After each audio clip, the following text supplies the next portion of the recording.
Les éditions Sixtrid, avec l'aimable autorisation des éditions HarperCollins, présentent L'Enclave de Nicolas Druard, interprété par Fernand Catry.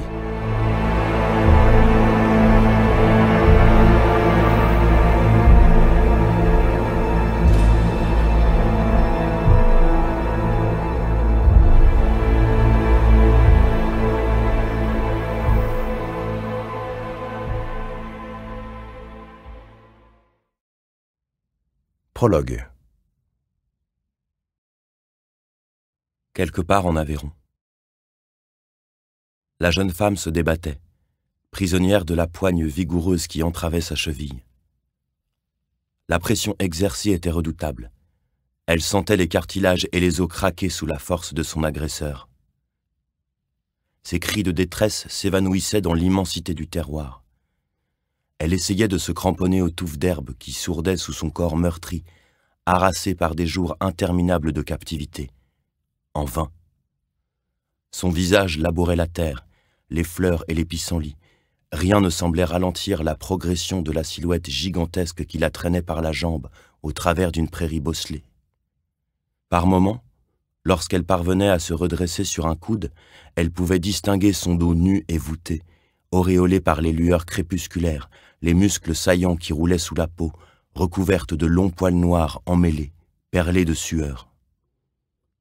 Si elle n'avait pas voulu croire aux légendes sur la créature qui vivait dans cette région reculée, à présent qu'elle était tractée par-delà les hectares de paysages champêtres, cerclés par un mur végétal, elle se résignait. L'histoire disait vrai. Le Nazgulak existait. Elle avait entendu bon nombre de ragots à son sujet en arrivant dans le coin, des contes destinés à calmer les enfants turbulents pour qu'ils s'assagissent une fois la nuit tombée. Si tu n'es pas sage, le Nazgulak viendra te chercher dans ton sommeil. On l'invoquait, tel le croque-mitaine, une sorte de boogeyman aveyronnais que les plus âgés mentionnaient pour menacer leur progéniture.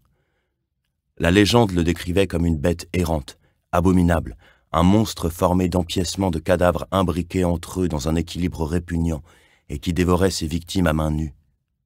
Ces récits folkloriques hantaient les rêves des plus jeunes, mais finalement, la peur et l'incertitude érodant les esprits fragiles, ils effrayaient aussi les adolescents et faisaient même cauchemarder leurs parents.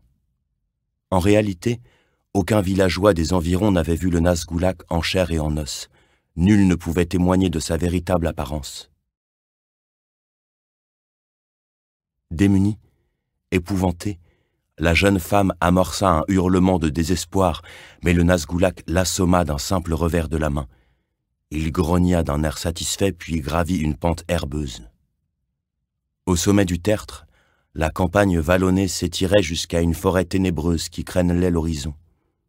Aucune route, aucun sentier, pas même l'ébauche d'une sente, seulement une nature foisonnante ceinturée par une muraille feuillue, compacte et étouffante. Au cœur des méandres bucoliques colorés d'émeraude et d'or, une cabane de bois vermoulu se dessinait, grignotée par les orties, des kilomètres en aval, et on pouvait distinguer la pointe d'un clocher décrépit qui jaillissait comme une déchirure, une fissure géante qui excavait le relief, preuve du passage de l'homme dans cette région isolée. Ils arrivèrent à l'orée de la forêt. Des arbres à perte de vue. Au loin, la rumeur des remous de la rivière qui scindait la vallée en deux. Le Nazgulak s'installait sur un grand rocher plat quand il crut entendre un son étouffé. Il n'y prêta pas plus attention et hissa sa proie sur ses genoux. Le signal sonore retentit encore, une note grave qui résonna à travers la vallée. Il tendit l'oreille, fronça ses sourcils broussailleux. La jeune femme revint à elle. Son regard prit les marques de la terreur à la seconde où elle aperçut, à quelques centimètres de son épaule, la mâchoire proéminente et béante du Nazgulak, les incisives qui scintillaient dans le clair-obscur avant que celle-ci ne s'enfonce dans la chair blanche de son articulation. Elle hurla de douleur et perdit à nouveau connaissance. Le Nazgulak mordit à pleines dents et, d'un geste brusque, disloqua l'humérus. Un geyser pourpre jaillit et aspergea son torse velu, ses babines dégoulinantes de sécrétion. Nouveau son, plus distinct cette fois-ci. le chuintement rauque d'une corne de brume. C'était le signal, son signal. Le Nazgulak se leva, résigné, abandonna le membre amputé sur le rocher, tandis que la jeune femme se vidait de son sang, teintant de rouge la butte herbeuse au rythme des ultimes battements de son cœur.